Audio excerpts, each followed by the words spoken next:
Hola, soy Manolo Castellano y dedico mi vida a explorar talento científico. En este podcast no hablamos de ciencia, pero sí hablamos de científicos, y de científicos que están cambiando el mundo.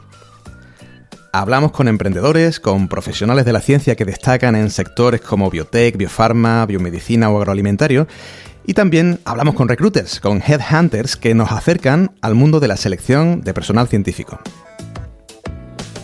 Recordaros que este podcast es posible gracias a Talento Científico, una consultora de talento en la que trabajamos con CEOs, responsables de recursos humanos y managers de pymes y startups en los sectores de biotech y agri-foodtech que necesitan personal científico técnico altamente cualificado y les ayudamos a hacer más competitivas sus empresas y también a reducir riesgos en sus proyectos de I+D, reclutando y seleccionando el mejor talento científico. Hoy tenemos el placer de contar con Rubén Molina. Rubén es CEO de Initius, que es una empresa, una startup de diagnóstico y medical device dedicado a la salud de la mujer. ¿Queréis explorar talento científico conmigo? Allá vamos con la entrevista de hoy. Rubén, un gustazo tenerte en el programa. El placer es mío de estar aquí contigo, Manolo. Muchas gracias por la invitación.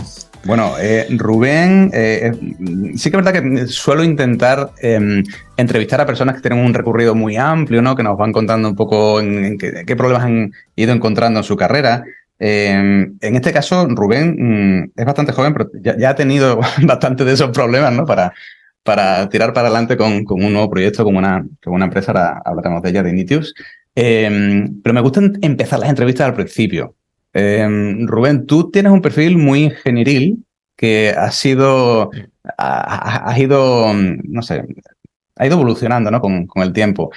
Cuéntanos un poco el principio de todo. O sea, tú en tu mente estaba trabajar en el mundo de la ingeniería civil desde siempre. ¿Te gustaba la investigación? ¿Cómo fue eso?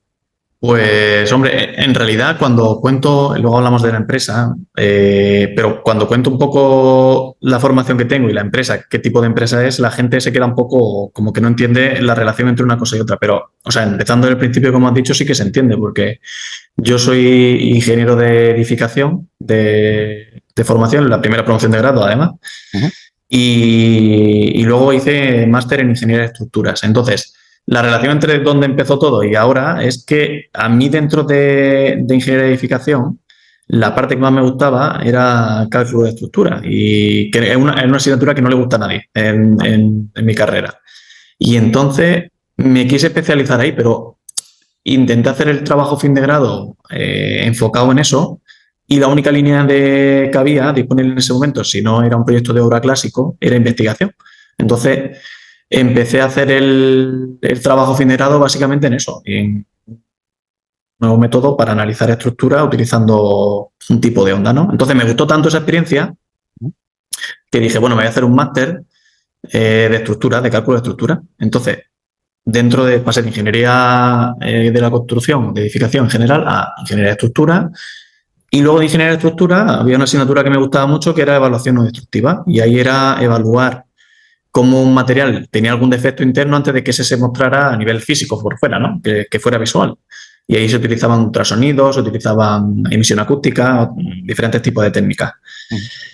Y también se podía aplicar a diferentes tipos de materiales. Entonces, en ese mismo máster ya empecé a investigar y a aplicar los conceptos clásicos de ingeniería que se puede aplicar a cálculo de estructuras de viga o diagnóstico de defectos en cualquier material, a un material muy concreto que era el tejido humano. Entonces, ahí ya fue cuando di el cambio a biomecánica, vamos a decir. Pero llegaste a trabajar, ¿no? Incluso en Jaén, en sí, civil. Sí, estuve en un... ¿Tú eres de Jaén? Soy de un pueblo de Jaén que se llama Martos. Hombre, sí. Y lo que pasa es que desde el año 2020 pues vivo en Bilbao, pero sí, soy andaluz. Muy bien. Cuéntanos un poco cómo fue esa transición de lo que a mí me gusta en el fondo es esto, en lugar de esto. ¿Cómo se hace eso? Pues yo creo que dar con la gente adecuada y con el proyecto adecuado, porque el primer proyecto, igual si no tengo la suerte de haber caído en el grupo que caí, que era bastante bueno, era un profesor que se llamaba Antolino, de cálculo bueno, era físico, pero de cálculo de estructura, igual no me hubiera llamado tanto la atención el tema de la investigación, pero la verdad es que fue algo natural y como era así en esa época, yo también un poco que me gustaban mucho los retos y tal, y un poquillo friki, me gustaba mucho programar y tal, era la única parte que encontré relacionada con mi carrera que me encantaba. Entonces me enganché, me quedé totalmente enganchado. Entonces lo siguiente que busqué fue seguir con eso. Vale. Y de hecho llegaste a empezar la tesis, ¿no?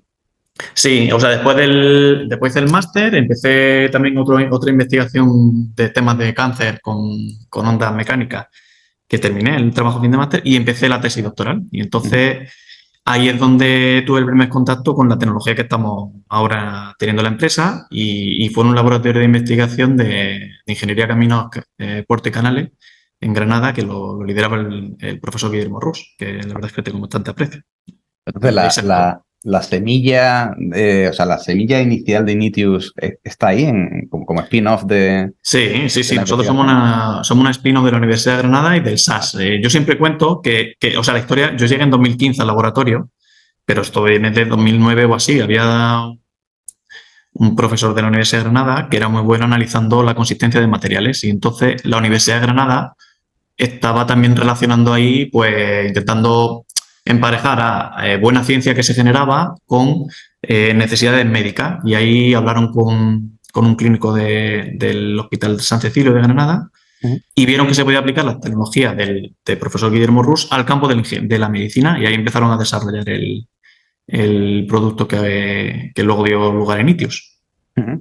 ¿Y fuisteis rara avis o ya por aquel entonces empezaba a ser corriente hacer esa transferencia de resultados? No, no, no. De hecho, todavía cuando lo cuento yo lo exploto mucho, ¿eh? Esto de que viene del campo de la ingeniería civil lo exploto mucho porque capta mucho la atención cuando hace uno un pitch y tal. Y es raro, es raro. Y si viera la tecnología, pues es rara. No tengo que ir el producto, pero es un poco curiosa, un poco curiosa. ¿Y fuiste tú el que lo impulsó o fue un poco el La parte de investigación venía de hace mucho tiempo. Yo lo que pasa es que llegué a la universidad y cuando empecé a investigar, pues me pasó un poco el siguiente paso, que fue que empecé a ver temas de transferencia tecnológica y me enganché a eso. O sea, hice un curso en la otra Universidad de Granada con Juan Antonio Orellana y había ya desde la propia universidad se estaba empezando a impulsar que había un proyecto de empresa interesante, o sea, que había un posible proyecto que tenía bastante potencial. Ujú. Entonces yo llegué ahí y tanto Guillermo Rus como Rafael Muñoz, que otro profesor, vieron que tenía un perfil como muy emprendedor. Entonces dijeron, oye, ¿te parece si intentamos sacar una spin-off de aquí? Y dije, pues sí, sí, la verdad es que no me lo pensé demasiado y ahí fue cuando empecé a dedicarme a esto. Muy bien. Y bueno, y comenzamos con el día uno. ¿Y cómo se empieza el día uno como emprendedor, Rubén? Pues tuve suerte porque presentamos el proyecto a un programa de la Caixa, que yo creo, no sé si existe o no, creo que ha cambiado de institución y tal, se llama Caixa Impulse. ¿Vale? Creo que somos la segunda edición. Y fue de esto que ya me gustaba el tema, pero cuando recibí esa formación de Caixa Impulse, que era formación específica de desarrollo de productos sanitarios y tal, fue cuando sí que vi, primero, la dificultad que había asociada a todo esto y segundo, que de verdad quería abandonar la tesis, que no la terminé. Quería abandonar la tesis y montar la empresa porque era lo que de verdad me gustaba. Y ahí fue cuando empecé. El día uno es entender un poco cómo conseguir que la Universidad de Granada, en este caso, y el SAS, te quieran licenciar la patente, porque claro, había una patente asociada y había que hacer una serie de trámites burocráticos para poder constituir un spin-off. Claro. O sea, tenéis claro que tenéis que hacer la patente independientemente del tiempo que tardara en aparecer la empresa. Fue sobre 2015 o así. Yo creo que la fecha de prioridad es 2015, si no recuerdo mal. La patente estaba ya hecha, lo que pasa es que, o sea, o justo en esa época es que no recuerdo ya. No hace tanto tiempo, pero tengo la memoria. Pero sí que había ya patente. Lo que no estaba claro era si sacar empresas, si iba a ser algo híbrido, que hay muchas spin-offs que digamos que los investigadores siguen, que no, o sea, que no se apuesta al 100% por la empresa, sino que ellos siguen su labor investigadora y hacen un híbrido ahí en Se medio. compatibilizan, ¿no? Eso es. Pero yo sí que tuve claro que lo que me he visto después, que es un trabajo a tiempo completo por dos. Entonces Mm. decidí dejar la universidad y montarla. ¿Y tú lo aconsejarías? O sea, ¿hasta qué punto puede uno realmente empujar a su propia empresa trabajando a media jornada o a ratos? Yo diría que no. O sea, al principio, hasta que se valide un poco la oportunidad de negocio y que de verdad hay interés por parte del mercado, pues sí, igual se puede compatibilizar. Pero si de verdad se quiere montar algo serio, y yo lo digo siempre, o sea, te tienes que dedicar a tiempo completo y luego creo que también es interesante decir que, o sea, creo que Guillermo Rus, por ejemplo, no creo que haya ningún perfil mejor a nivel de desarrollo teórico que él. Pero quizá en la rama de emprendimiento, quizás no tiene esa competencia que tenía yo a lo mejor, ¿no? Y a mí me pasaba al contrario. Yo a nivel de investigación, pues igual no era tan apto como el resto de compañeros del laboratorio. Entonces, creo que, primero, entender bien si hay una oportunidad de negocio y segundo, si de verdad es algo a lo que tú te quieres dedicar, porque a lo mejor dejas tu trabajo pues, fijo en la universidad y luego te das cuenta que no es lo que te gusta. Claro. ¿Cómo hiciste lo de la conexión con el mundo business cuando realmente no sabes de eso? Tú sabes de ingeniería, de tejido, ¿no? De investigar. ¿Hiciste algún tipo de formación como muy más reglada o lo vas aprendiendo a base de cursos o de tortas, ¿no? A veces, ¿no? Muchas tortas, sí, muchas tortas, pero al principio el Kaizen Pulse sí que fue súper importante para el principio, pero claro, yo creo que estaba bien para lanzar la empresa, ¿no? Ahora miro para atrás y veo el plan de negocio o veo muchas de las cosas que ahora son core de la compañía y digo, madre mía, pues, ¿qué enseñaba yo aquí? Qué Y vértigo, luego ¿no? he intentado formarme en temas de negocio, pero yo donde más alto he notado ha sido en el último año, que he empezado un PDD en el IS y ahí sí que lo he notado, pero hasta ahora ha sido a base de torta y de rodearme, que esto sí que es importantísimo, a todo el que quiera montar una empresa, de rodearse de gente que haya pasado antes que tú por donde tú vas a pasar ahora. Eso es clave, más que la formación. ¿Y cómo se hace eso, Rubén?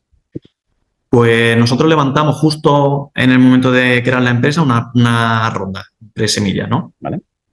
Y luego, si quieres, comentamos un poco más sobre esto. Pero tuve la suerte de que el propio grupo de inversión buscaba empresas como la nuestra, el programa Mind the Gap Vale.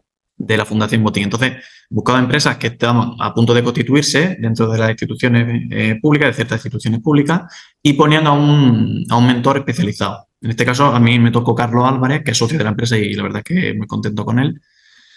Y me ayudó mucho en esos primeros pasos. Y luego tuve suerte de tener un mentor que está en Granada y que gracias, por ejemplo, se ha hecho junto con Lourdes Müller, se ha hecho un programa de aceleración allí que se llama ACEXGEL, se llama Todd Snowden, que yo creo que si a día de hoy la empresa está viva, seguramente sea por Todd. O sea, esa persona ha sido de las que me ha aprendido y cada vez que lo veo pues me da una alegría terrible porque lo quiero casi como un padre. Claro. O sea que realmente, en tu caso, la financiación incluso iría por detrás en importancia de la mentorización, digamos, ¿no? Sí, desde luego. O sea, sí, porque al principio, sobre todo, igual primero no se necesita tanta caja, porque lo primero que hay que hacer es validar que de verdad hay interés por parte del mercado, pero sí necesitas saber qué tienes que hacer. Entonces, igual te puede apoyar, que nosotros ahí al principio no, la verdad es que no lo explotamos lo suficiente, de financiación no dilutiva, pública, subvenciones tipo pues, un Neotec o cosas así, pero sí que es súper importante tener a alguien que te eche una mano al principio, no trabajando, pero sí guiándote. Vale, vale. Oye, ya que estamos hablando de parte de financiación, si te parece, vamos a diseccionar todo esto para que los que no saben demasiado de esto, que estén escuchando el podcast, lo entiendan. Dentro de las 1000 opciones que hay, ¿cuál fue tu caso? O sea, ¿cómo pasaste de ese primer impulso de una ronda semilla? Cuéntanos un poco. Pues es más complicado de lo que cuando sale la noticia de no sé quién ha levantado no sé cuánto, ahí se ve la cosa guay, ¿no? Pero, El final pero del sí, iceberg, ¿no? sí, sí, pero hay un sacrificio detrás que la gente no se hace una idea porque como has dicho, hay muchos tipos de financiación, pero a grandes rasgos hay como financiación no dilutiva, vamos a decir, a fondo perdido, que son subvenciones. Luego hay también otro tipo de financiación que puede ser como tipo deuda, que hay varias instituciones que lo hacen. Y luego está lo que es inversión en equity, que por si hay alguien que no ha levantado, o sea, que no conoce mucho los términos, inversión en equity es que tú cedes parte de tu empresa, un porcentaje de tu empresa, unas participaciones, a cambio de dinero, ¿no? Entonces esa persona es como el mercado público, pero no, o sea, como salir en bolsa, pero que no cualquiera puede comprar, sino que una persona concreta puede comprar una serie de acciones de tu compañía, vamos a decirlo así, son participaciones de tu compañía, y a cambio de esas participaciones, esa persona paga una cantidad acordada. Y dentro de este tipo de financiación hay como diferentes actores. En las etapas más iniciales suelen entrar o fondos que se dedican a transferencia de tecnología, que en España tenemos pues, la Fundación Botín y el programa Mind the Gap. Está también Clave Capital. Está también Nara Capital. En otros sectores estamos hablando, ¿no? Luego hay un montón más.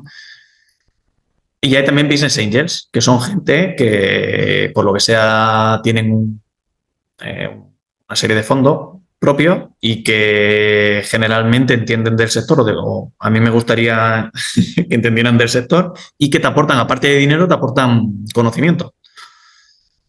Pues hay mucho trabajo detrás porque esa gente no te conoce, y cuando tú vas a pedirle a alguien 300.000, 500.000, 1.000.000 de euros, lo primero que tienes que generar es confianza. Y aparte que en España hay poca, vamos a decir, diversidad de fondos. Entonces es complicado. Hay que trabajar mucho la parte del plan de negocio, hay que trabajar mucho la parte de construir la relación con el inversor, que desde que empieza a hablar hasta que cierra la operación a lo mejor es un año. Y bueno, se va complicando conforme va avanzando la etapa de la compañía, cada etapa de la compañía.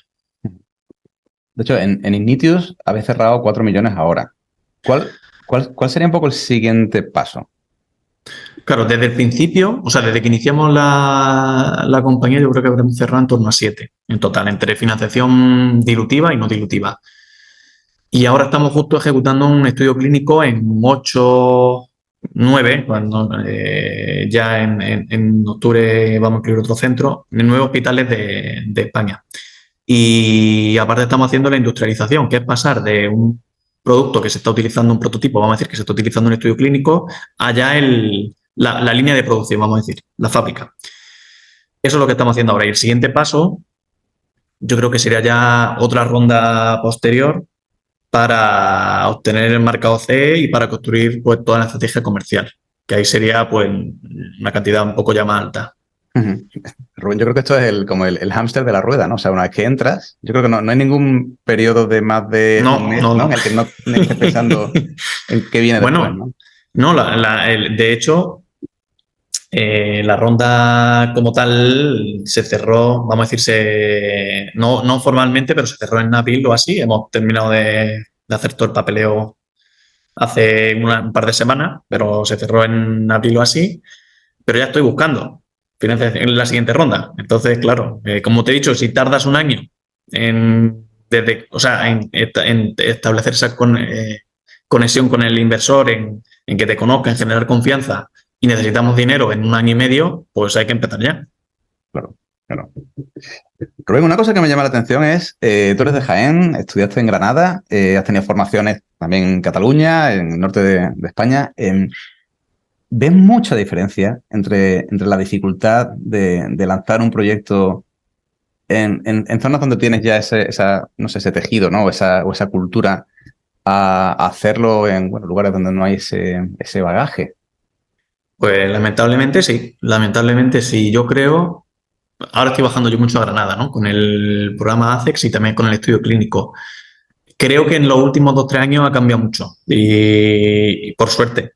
Pero cuando yo me vine de Granada, me vine en 2020, vaya, ha empezado a repuntar cuando me he venido, pero cuando yo me vine la cosa no era, o sea, nosotros o nos movíamos o cerrábamos, porque es que nos costaba movernos a nivel de financiación, nos costaba movernos a nivel de estudios clínicos, o sea, hubo muchas trabas que en otros sitios son puertas abiertas, ¿sabes? Que te están esperando ellos a ti. Vale. Entonces, sí que se nota. Claro, pero hablamos más de temas burocráticos que puedan tener que ver con instituciones públicas. No, es soporte, soporte. No. O sea, incluso financieramente hay un montón de ayudas públicas. Por ejemplo, nosotros estamos en Vizcaya, sí, en Bilbao, y hay un montón de ayudas públicas. Luego, los sistemas sanitarios por ejemplo, Osakidecha, que es el sistema sanitario de aquí de Euskadi, pues intenta probar dispositivos médicos que no estén todavía en el mercado, o sea, en estudios clínicos pilotos, para si funcionan bien implementarlos directamente en su rutina. Hay mucho soporte, hay soporte pues financiero, hay soporte de fabricación. Para nosotros, o sea, solo tienes que mirar, por ejemplo, cuántos centros tecnológicos hay en el estado, y creo que 3, no sé si 3 o 4, estaban en Euskadi, uno creo que estaba en, no quiero meter la pata, pero creo que uno estaba en Murcia y otro estaba en Barcelona, que era en Cataluña, que era Eurecat. Entonces, como que está todo muy polarizado, y aquí es mucho más sencillo desde conseguir financiación, porque hay un montón de soporte también en la primera etapa de la compañía, de financiación pública no dilutiva. Hay industria por si quieres industrializar, hay empresas grandes que te absorben directamente si tú quieres trabajar con ellos, como Grupo Mondragón. Hay un sistema sanitario que está preparado para adoptar innovación. O sea, hay muchas cosas que en otras regiones cuesta encontrar. Vale, vale. Rubén, no hace tanto tiempo que lleva funcionando la empresa realmente. ¿Ha cambiado mucho? En pocos años cambia mucho el modelo de negocio de ese primer piloto o de la idea que tú tenías en mente hasta el día de hoy. Ha cambiado todo, todo. O sea, desde la visión de producto, que ha cambiado 3 o 4 veces. Nosotros al principio pensábamos que íbamos a tener un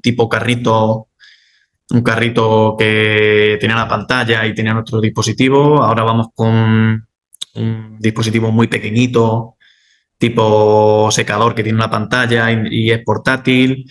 El foco antes estaba en medir la consistencia y ya está. Ahora estamos como mucho más integrados dentro de la historia digital clínica. O sea, es como que ha cambiado totalmente el modelo de negocio también. Al principio pensábamos en que íbamos a conectarlo al ecógrafo, luego pensamos que íbamos a vender un dispositivo separado, ahora creemos que va a ir más por una suscripción digital. O sea, va cambiando continuamente, y todavía no tenemos ni definido, por ejemplo, la estrategia de precio, y nos quedan un par de años para salir al mercado, pero no está definido todavía. Vale, vale. Oye, sí que es verdad que se están moviendo muchas cosas en salud digital, y hay veces que yo creo que desde el punto de vista de lo que a mí me concierne, ¿no? A veces es complicado encontrar el equipo necesario para tener una compañía que puede ser más de diagnóstico o medical device, pero realmente donde hace falta un componente informático importante también, ¿no? ¿Cómo se hace ese primer equipo que puede ir montando la empresa? Me refiero, llega un punto en el que si tienes inversión, bueno, puedes empezar a hacer crecer por una rama por otra, pero al inicio no lo tienes tanto. Y realmente depende del equipo que tengas, podrás hacer unas cosas o no las puedes hacer. ¿Cómo fue el caso de Ignitius? Pues nosotros fuimos creciendo muy poco a poco, y cuando me moví aquí a Euskadi éramos otro chaval que era el primer empleado, que se llama Alberto García, y yo. Éramos solo 2, nos vinimos aquí los 2. Pero luego hay aquí una universidad, que es la Universidad de Mondragón, que obliga al último año trabajar 100% en una empresa. Ese es su trabajo fin de grado. Y luego tienen la posibilidad de segundo de hacer la formación dual. Entonces están trabajando y le quitan horas de materias por prácticas, y las prácticas son trabajo en empresa. Y al principio, claro, o sea, te estoy contando esto porque esto quiere decir que una persona, cuando acaba el grado, que son 4 años, tiene 3 años de experiencia trabajando. Claro. Aunque esté recién titulada. Entonces, al principio nos apoyamos mucho en perfiles de ingeniería biomédica, que es una carrera que hay aquí mucho, que en realidad tenían poca experiencia, digamos, sobre papel, pero que tenían 3 años de haber estado trabajando en empresas del sector, además. Entonces, empezamos a construir sobre eso, y ahora que tenemos más capital, digamos que ahora es cuando empieza lo complicado, porque estamos intentando coger ya no solo gente que es muy buena y que a nivel operativo resuelve, sino gente que tenga experiencia y que tome decisiones que pueden impactar a negocio, ¿no? Una cosa es la parte técnica y otra cosa es la parte de negocio. Y eso se coge con los años. Y ahí es cuando ya entra a competir con otro tipo de jugadores. Y eso es lo que nos está costando más. Claro. Y a la hora de seleccionar, ¿cómo lo hacéis? O sea, ¿hay dónde elegir o realmente es que no hay dónde elegir? Ese es el cuello de botella.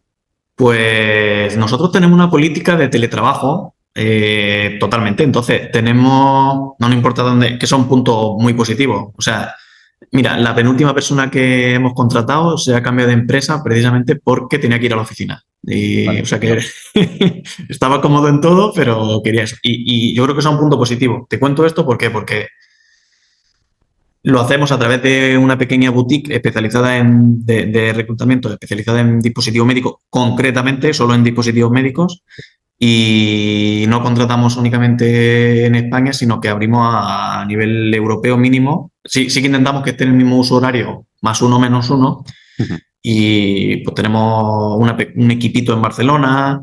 Tenemos también, ahora mismo se acaba el lunes, se incorporó otro chico de Portugal, no sé qué. Cuesta un poco y ya he decidido que, o sea, a mí me cuesta, porque antes hacía yo el proceso entero. Ya, Me costaba tanto que ya he decidido que es el momento de externalizarlo. claro. ¿Y cuándo llega ese punto? O sea, ¿cuándo llega un punto en el que te das cuenta de que le estás invirtiendo demasiado tiempo a parte de la creación del equipo y que te está interfiriendo en lo que realmente, en lo que deberías centrarte como CEO? O sea, ¿tienes que reventar realmente para darte cuenta o se va viniendo a venir? Yo creo que hay dos cosas, ¿no? Una cosa que digamos, la carga de trabajo que tiene, que depende cómo afronte el proceso de contratación, pero nosotros lo teníamos muy procedimentado y dedicaba yo mucho tiempo al filtrado, atacar perfiles y luego hacer varias rondas de entrevistas, etcétera. Pero el tema está en que eso no me importa porque me gusta mi empresa y si tengo que dedicar no sé cuántas horas las dedico, pero hay un riesgo crítico asociado a cada perfil que contrata. Y llega un momento en el que los perfiles que entran tienen que tomar decisiones críticas de negocio en una área que ni siquiera tú conoces. Entonces, si tú no sabes de algo, ¿cómo vas a ser lo suficientemente crítico como para contratar a un perfil clave en ese área? Pues prefiero contratar a alguien que tenga experiencia contratando Digital Product Manager específicamente durante 5 años, a hacerlo yo y cometer errores, porque hemos cometido errores de incorporar a perfiles que parecían una cosa en la entrevista que hace el fundador, porque tú no eres una persona especialista en talento ni en recursos humanos. Y cuando se te pega la persona trabajando una semana, dices, ¿qué he hecho yo aquí? ¿Qué he hecho? Claro. Además, Rubén, tú tienes la ventaja de que has empezado a crear tu equipo o incluso la propia empresa con la visión del remoto, ¿no? En mente. Quizás lo difícil sea lo contrario. Lo difícil puede ser que empieces en plan antiguo, ¿no? Y veas que realmente es difícil encontrar ese tipo de perfiles concretos y tengas que pasar parte de tu equipo a remoto o a híbrido. Y ahí vienen a lo mejor los desajustes, ¿no? El cómo... Ese fue nuestro caso, ¿eh? Ese fue nuestro caso. Vale. Y vino sobre todo, fíjate, que la gente que más se ha opuesto al tema de híbrido y remoto era la gente que estaba en la oficina. Claro. Porque tenemos un tipo de cultura que es mucho de interacción entre nosotros, espacio abierto. Y al principio costó un poco, pero esto para el que esté escuchando el podcast, una vez que, o sea, abre, digamos, el abanico la posibilidad de que la gente trabaje en remoto, se nota una barbaridad que la gente está como súper enganchada, se valora muchísimo, puede aumentar también la retención de los trabajadores, o sea que súper bien. Rubén, pero tú lo ves claro, ¿eh? Sí. Fantástico. Cuéntanos un poco de la empresa, de Ignitus y de vuestros productos. Pues somos, ya lo hemos comentado, pero somos una spin-off de la Universidad de Granada SAS y hacemos un dispositivo médico para diagnóstico de patologías de salud de la mujer, vamos a decir, ¿no? El campo es muy amplio, pero ahora acoto. La primera indicación es diagnóstico de parto prematuro y luego sí que vamos a sacar otras indicaciones relacionadas también con temas de salud de la mujer, tipo inducción al parto, cáncer cervical, otras patologías. Y claro, ¿cómo funciona? Porque es muy genérico lo que he dicho. Es una combinación entre un hardware y un software. La parte de hardware es lo que viene de la Universidad de Granada, la tecnología inicial, que mide con mucha precisión sin hablar en temas técnicos, cómo de blando es un tejido. En concreto, nosotros medimos cómo de blando es el tejido del cuello del útero. Y hay una parte de software, que es algoritmos generados con Machine Learning, que coge esa consistencia, que la mide la sonda, es una sonda intravaginal, y la mete dentro de una red de... No es inteligencia artificial porque es Machine Learning, y encima es algo concreto que es un algoritmo ya que hemos definido. En combinación con otras variables del historial clínico de la paciente. Y entonces, en lugar de darle ese número, esa consistencia, sin más, lo que nosotros le damos es un mensaje al clínico de el riesgo que tiene esa paciente de tener un parto pretérmino o no. O sea, damos un score teniendo en cuenta la consistencia, que es clave, pero también la etnia, la edad, otras variables que están relacionadas con el riesgo. Bueno, Cuando habláis de esto con el médico, con el clínico, ¿qué perspectiva tiene él? ¿Ve algo que es realmente, bueno, súper novedoso, algo que añade información a lo que él ya sabe, que al final va a ser información adicional que necesita para tomar decisiones? ¿Cómo lo ve el clínico?